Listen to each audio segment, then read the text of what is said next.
오전 질의에 이제 산불 피해 때문에 돌아가신 분들 명복도 빌고 또 위로도 드리고 또 관계 공무원들 고생하셨다는 말씀도 저도 같이 드립니다. 이제 그럼에도 불구하고 오늘은 또 뭐 산불의 진화 과정의 문제, 또 대피 과정이 적절했는지, 또 인력과 장비는 충분했는지, 또 복구는 어떻게 할 건지 이런 부분에 대한 점검과 대안을 좀 또 얘기를 하지 않을 수 없는 것 같습니다. 먼저 산림청장님께 먼저 좀 이제 질의를 하겠습니다. 산불진화 통합주의본부를 이제 운영하게 돼 있죠. 네. 지금 여기 보면 PPT에 보면 확산 대응 산불 1단계, 2단계, 3단계 하고 산불 4단계가 국가 총력 대응에서 4단계로 구분되어 있잖아요. 저는 이 매뉴얼을 바꿔야 된다 이렇게 보고 있습니다. 이게 소극적이고 방어적 대응이다 이렇게 보고 있는데요. PPT 넘겨주시겠습니까? 여기 의성 상황입니다. 사실 3월 20일 12시 50분 일보가 됐죠. 네. 10보에 가보면 23일 아침 7시입니다. 그렇죠? 예. 예, 그 다음에 11보에 가면 9시거든요. 근데 여기 보시면 여기 확산 속도가 사실 6보에 47에서 10보에서 426, 11보에 가서 400으로 확 올라갑니다. 보셨잖아요. 예. 지금 기초자치단체에서 대응하는 체계, 광역으로 대응하는 체계, 그 다음에 이제 산림청이 대응하는 체계, 또 이렇게 국가 총력 단계로 되어 있는데 이 매뉴얼대로 하면 산불은 사실 어떤 풍속이라든가 강풍을 예상하고 조기에 대응하는 게 대단히 중요한데 조기 대응 체제가 아니다 이건 저는 보여집니다. 이번 산불을 놓고 봤을 때 그래서 이 매뉴얼과 단계대로 뭐 산림청이나 광역시도가 지휘했겠지만 사실 여기에 저는 문제가 있었다 이렇게 보여집니다. 그래서 이 4단계로 되어 있는 것을 2단계로 압축 정리해서 대응해야 하지 않을까 이렇게 보여집니다. 그래서 초기에 인력과 장비를 집중해서 대응할 수 있는 그런 체제로 전환돼야 된다. 이런 부분에 대해서 저는 좀 문제가 있다 이렇게 청장님 저는 생각합니다. 어떻게 생각하십니까? 예, 그때 상황 말씀드린 저희 보여주신 PPT 자료가 다 사실이고요. 그때 사실은 저는 산청 산불에 경남지사가 지휘하는데 미리 가 있었습니다. 1000헥타 되기 전에.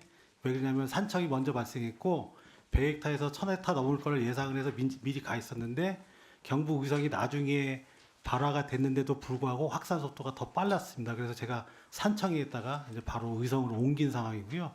말씀하신 것처럼 저희가 제 산림청장이 의성에 가기 전에 진화율이 2%, 3% 정도였는데 가서 51% 올렸는데 이거는 뭐 저 산림청이 잘 해설한 것 그런 얘기보다 기상 상황이라든지 이런 것들이 좀 복합적으로 있습니다. 예.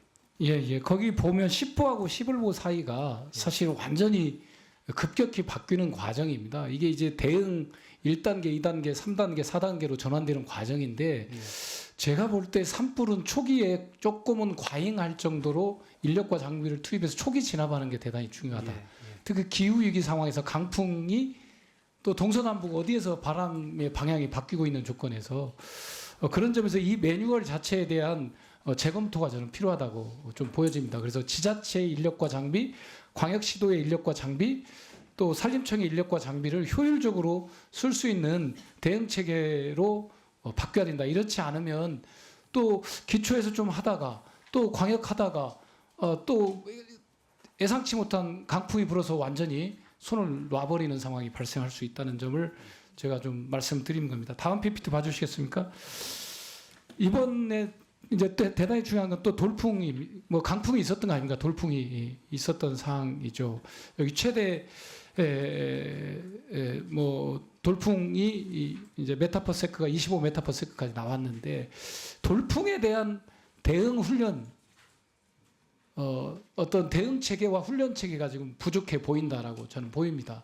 그래서 헬기부터 시작해서 인력이 어떻게 조직적으로 동원되고 가야 되는지 그 부분에 대한 점검이 저는 꼭 필요하다고 말씀드립니다. 넘겨주시겠습니까? 대피 과정입니다. 대피 과정을 보면 의성에서 22일 날 산불이 발생했잖아요. 영덕이 26일 날 일보가 발생하잖아요. 그렇죠? 4일간입니다. 사실 다음 페이지 넘겨주시겠습니까? 다음 PPT 넘겨주시면 이렇게 의성에서 발생해서 부채꼴 모양으로 가게 되면 사실 강풍을 예상했을 때 대피 발령이 내야 되는데 다시 돌려주시겠습니까? 여기 영덕 같은 경우는 사실 최초 경고 문자는 3시간 후에 나온 겁니다. 그것도 26일자잖아요. 그러잖아요. 그래서 아까 부채살 모양의 의성에서 최초 발화가 됐을 때 산불의 방향이 정해져 있는 거 아닙니까? 그러면 거기에 속해 있는 지자체들이 22일 또는 23일부터 이게 대피 명령이나 문자가 발송되는 체제로 가야 되는 건데 이번에 그러지 못한 측면이 있다. 영덕 같은 경우는 사실 대응이 너무 늦은 사례입니다. 여기 제가 일일이 다 읽지는 않겠습니다. 그래서 대피 과정에서의 어떤 발령이나 문자 안내 또 조치들이 좀 미흡해 보인다는 말씀을 드리겠고요. 그래서 영덕에서 10명 이상이 돌아가신 거 아닙니까? 사실 또 넘겨주시겠습니까? 예, 이것도 넘겨주시겠습니까? 아니 다시 돌려주십시오. 그래서 이 과정을 보면 시군 단위의 통합 주의 체계에서 전체 경북 7개 시군 단위의 통합 주의 체계로 전환된 것이 26일 아닙니까? 그렇잖아요. 맞습니다. 그렇죠. 예, 예. 그래서 아까 부채꼴 모양을 놓고 강풍이라든가 여러 가지를 봤을 때 이 주의 체계의 전환도 아까 매뉴얼도 바꿔야 되는 것처럼 주의 체계 전환도 그런 걸 감안해서 선제적 대응이 저는 필요하다. 근데 이것이 이제 사실 22, 23, 24, 25 지나서 26일 날 전환된 거거든요. 예?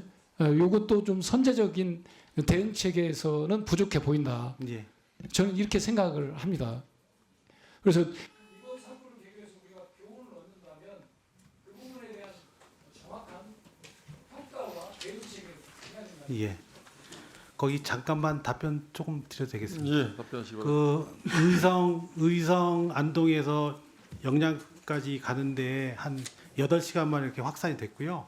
근데 그거는 제가 확산 예측 모델을 돌리더라도 그 관련된 풍속하고 풍량과 관련된 데이터가 있으면 어느 정도 예측이 가능한데 풍량은 어느 정도 많은데 풍속은 초속 27m라는 데이터를 저희가 언제도 그 데이터를 예측해서 확보할 수 있는 상황이 아니었고요. 그리고 대피 문자를 이렇게 좀 늦게 할 수밖에 없었던 여러 가지 이유가 뭐냐면 확산되는 거를 측정을 할 때 주간에 헬기가 떠서 영상을 받고요. 또 지상 인력들이 하고 또 야간에는 드론을 띄워가지고 화선을 정보를 얻은 다음에 그거를 예측을 해야 되는데 그때는 강풍으로 해서 드론도 못 띄우고 헬리콥터도 진화 헬기도 못 뜨고 지상 진화 인력들도 사실 어려워서 조금 그리고 또 전기선 통신선이 두절이 돼가지고 저희들이 몇 시간 동안 어려웠습니다. 굉장히 상황 파악하는데. 예. 네. 22년 산불 보면요. 부채꼴 모양으로 산불이 다 결국은 그렇게 갔어요. 예. 아시잖아요. 동해 산불도 마찬가지고 울진 산불도 마찬가지고 다 부채꼴 모양으로 그렇게 강풍에 따라서 간 거거든요. 예. 그 경험이 최소한 3차례 이상의 경험을 갖고 있습니다. 그걸 예측을 하셨어야죠. 예. 그걸 예측을 해서 그 방향선상에 있는 지자체에 빨리 대피 조치라든가 명령이 하달됐어야 맞죠. 근데 22일, 23일 이렇게 24일 과정을 거쳤는데 26일 날 일보가 영덕에 뜬 건 늦은 거죠. 제가 볼 때. 예. 그래서 아까 제가 말씀드린 그런 내용이 있어요. 불의 방향에 대해서는 저희들이 충분히 예측할 수 있는데 요번에 제가 말씀드린 것처럼 그 시간 내에 영덕까지 갈 수 있다라는 데이터를 저희들이 전혀 확보할 수가 없었던 상황입니다. 그거를 말씀드리는 거지 뭐 제가 그게 뭐 잘못됐다거나 말씀 지적하신 게 잘못됐다거나 그런 말씀드리는 게 아닙니다. 상황에 대해서 말씀드립니다. 네. 또 통신 부정이라든가 풍속의 데이터 답이 없다 이런 것들은 불고 있는 게 분명해 보입니다. 그렇게 되면 과거 사례를 놓고 보더라도 부채꼴 모양으로 그 방향으로 산불이 다 탔고 결국 다 과거의 사례를 보면 다 탔잖아요. 네? 네. 그런 사례가 있기 때문에 사실 그건 좀 선제적 조치가 필요했다는 말씀입니다. 예.